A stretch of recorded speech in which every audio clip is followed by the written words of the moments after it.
முன்னொரு காலத்தில் மதுராபுரி என்கிற ஊர் இருந்தது. இந்த ஊரை சேர்ந்த பெரியவர் கந்தசாமி இல்லற வாழ்க்கையை துறந்து சந்நியாச வாழ்வை மேற்கொண்டிருந்தார். அந்த ஊரை சேர்ந்த இளைஞர்களுக்கு ஆக்கப்பூர்வமான உபதேசங்கள் செய்வது கந்தசாமியின் முக்கிய பணியாக இருந்தது. நாம் சேர்க்கக்கூடிய பணத்தை அறவழியில்தான் சேர்க்க வேண்டும். தகாத வழியில் சேர்க்கும் பணம் வந்த வழியில் வேகமாக போய்விடும். அதே பணம் நண்பர்களை கூட விரோதிகளாக்கிவிடும். இப்படி நீண்டு கொண்டே போகும் கந்தசாமியின் உபதேசங்கள். ஒரு நாள் கந்தசாமி உபதேசம் செய்து கொண்டிருந்த போது அந்த கூட்டத்தில் இருந்த இளைஞர்களில் ஒருவன் எழுந்தான். பெரியவரே, நீங்கள் விவரம் தெரியாமல் பேசிக் கொண்டிருக்கிறீர்கள். நாங்கள் 4 பேர் நல்ல நண்பர்களாக இருக்கிறோம். எங்கே சென்றாலும் ஒன்றாக தான் செல்வோம்.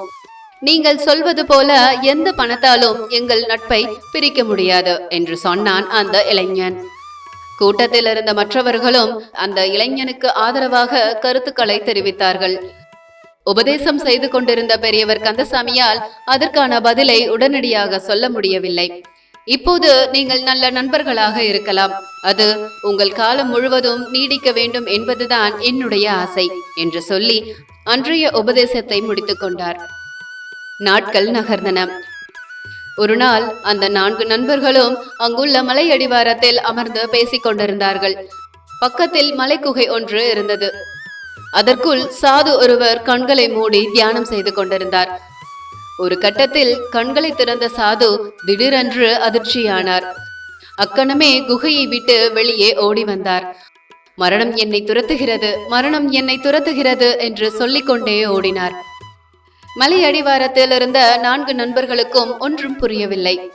சாது ஏன் இப்படி கத்திக்கொண்டு ஓடுகிறார் என்று எண்ணியவர்கள் அவர் தியானம் செய்த குகைக்குள் போய் பார்த்தார்கள். அங்கே அவர்களுக்கு இன்ப அதிர்ச்சி காத்திருந்தது. குகையின் ஒரு ஓரத்தில் விலை மதிக்க முடியாத தங்கம், வைரம், வைடூரிய ஆபரணங்கள் கொட்டி கிடந்தன. ஓ, இதை பார்த்த பிறகுதான் அந்த சாது அப்படி ஓடினாரா என்று எண்ணியவர்கள் அவர் வாழ தெரியாதவர் என்று தங்களுக்குள் எண்ணிக்கொண்டார்கள். அங்கே கொட்டி கிடந்த ஆபரணங்களை ஆசை தீர கைகளில் அள்ளி அள்ளி பார்த்தார்கள். அக்கணமே கோடீஸ்வரர்கள் ஆனது போல உணர்ந்தார்கள். அப்போது அந்த விலை மதிக்க முடியாத ஆபரணங்களை 4 பங்காக பிரித்து எடுத்து செல்லலாம் என்று அவர்களில் ஒருவன் கூறினான். நான் தான் முதலில் அதை பார்த்தேன். அதனால் எனக்கு அந்த பொக்கிஷத்தில் கொஞ்சம் அதிகமாக தருவதுதான் முறை என்று சொன்னான் அந்த பொக்கிஷ குவியலை முதலில் பார்த்தவன். உடனே குறுக்கிட்ட இன்னொருவன், உனக்கு முன்பாக நான் தான் அந்த பொக்கிஷ குவியலை பார்த்தேன் என்றான். சிறிது நேரம் அவர்களுக்குள் இப்படியே விவாதம் போனது. பிறகு அந்த விவாதம் வாக்குவாதமாக மாறி கடைசியில் கைகலப்பில் முடிந்தது. அங்கிருந்த மரக்கட்டைகளை எடுத்து அடிதடியில் இறங்கினார்கள். ஒருவரையொருவர் பலமாக தாக்கிக் கொண்டார்கள். இந்த தாக்குதலில் 4 பேரில் ஒருவன் இறந்தே போனான். இன்னொருவனுக்கு பலத்த காயம். மற்ற 2 பேருக்கும் லேசான காயம். தங்கள் கூட்டாளிகளில் ஒருவன் இறந்து போனதால் மற்ற 3 பேரும் அடிதடியில் ஈடுபடுவதை நிறுத்தி சமாதான பேச்சுவார்த்தையில் இறங்கினார்கள். சரி, நடந்தது நடந்துவிட்டது. இனி நடக்க போவதை பார்ப்போம். இவன் இறந்தது நம் 3 பேரை தவிர வேறு யாருக்கும் தெரியாது. அதனால் இவன் உடலை இங்கேயே புதைத்துவிட்டு இருக்கின்ற பொக்கிஷத்தை சரிசமமாக 3 பேரும் பகிர்ந்து கொள்வோம் என்று 3 பேரும் ஒரு முடிவுக்கு வந்தார்கள்.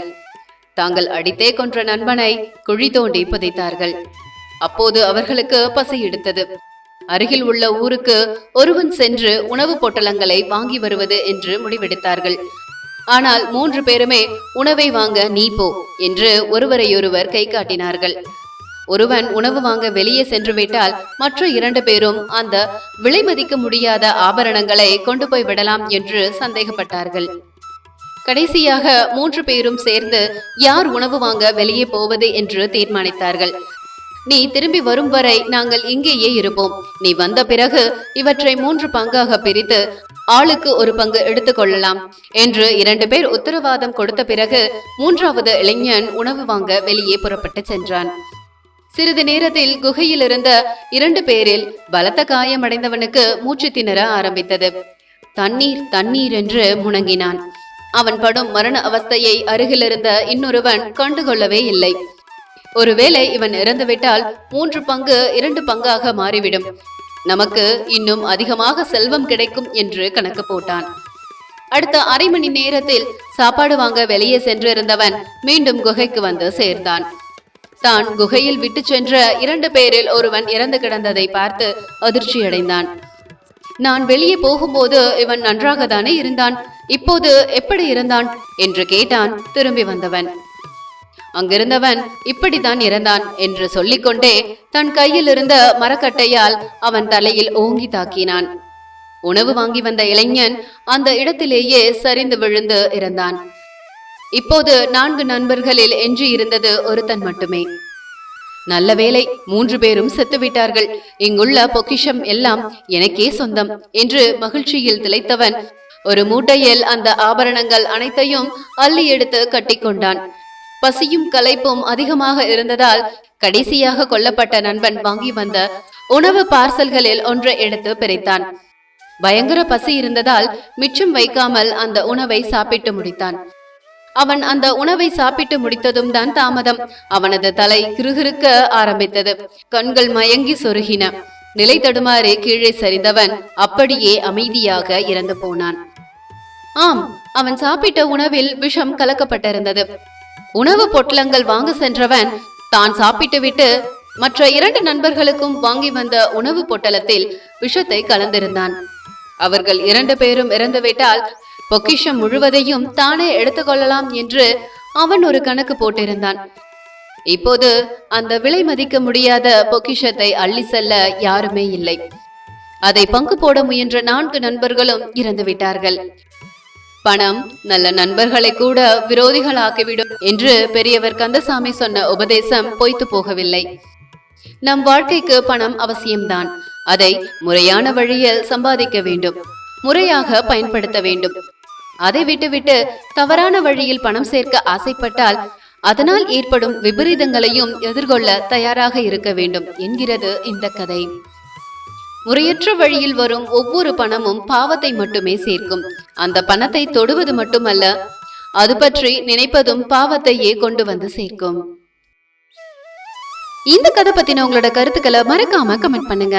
இந்த வீடியோ பிடிச்சிருந்தா லைக் பண்ணுங்க, ரொம்ப பிடிச்சிருந்தா நண்பர்களுக்கும் ஷேர் பண்ணுங்க. அப்படியே நம்ம ஆன்மீகம் ஆனந்தம் சேனலை சப்ஸ்கிரைப் பண்ணிட்டு பெல் நோட்டிபிகேஷன் பட்டனையும் ஆன் பண்ணிக்கோங்க. மீண்டும் அடுத்த கதையில் சந்திப்போம். நன்றி, வணக்கம்.